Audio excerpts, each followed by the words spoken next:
از این وطنی بدان که صاحب وطنی، صاحب وطنی کفیل قدر و سخنی.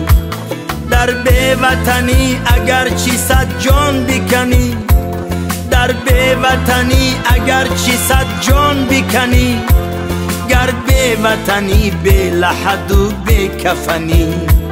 از این وطنی بدان که صاحب وطنی.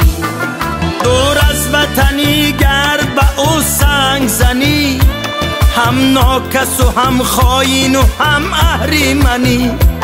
درویشی وطن باش که شاهی وطنی، قارونی و بی وطن چو بی پیرهنی. از این وطنی بدان که صاحب وطنی، از این وطنی بدان که صاحب وطنی.